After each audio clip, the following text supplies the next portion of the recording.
The U.S. Congress has approved new restrictions on gun ownership for the first time in nearly 30 years. The White House says President Joe Biden will sign the bill later today.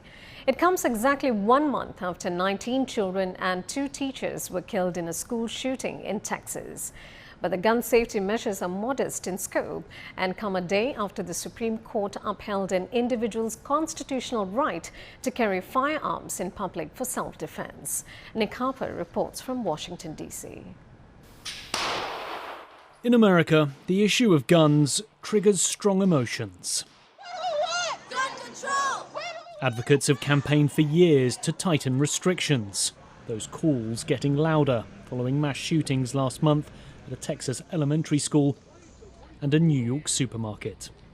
The yeas are 65, the nays are 33. The motion to concur with an amendment is agreed to. Now a set of proposals has achieved bipartisan compromise. This is not a cure-all for all the ways gun violence affects our nation, but it is a long overdue step in the right direction.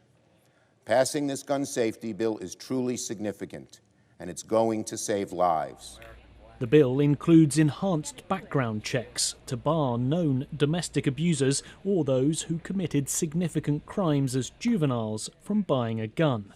There's more funding for school security and mental health services, and provisions to encourage more states to adopt so-called red flag laws that prevent people deemed a threat to themselves or others from buying firearms. Measures welcomed by gun control advocates.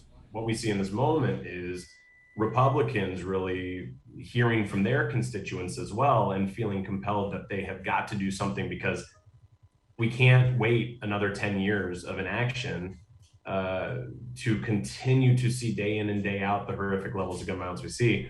The compromise comes with political risk, especially for Republicans supporting the bill. Gun-owning voters see it as a slippery slope to more restrictions. That should be a huge red flag for Republican voters going into the fall. Democrats are going to come back for more. So, just because they're framing this as a modest deal doesn't mean this is the last bite at the apple. But as Congress tightens gun laws, the Supreme Court has loosened them. Thursday, it overturned New York legislation that restricted people carrying concealed handguns in public. The new legislation may provide a measure of comfort for families impacted by gun violence, but it still falls short of the president's wish list. He'd urged lawmakers to reimpose a ban on assault weapons and outlaw high-capacity magazines.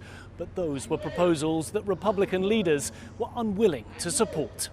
Nick Harper, CGTN, Washington.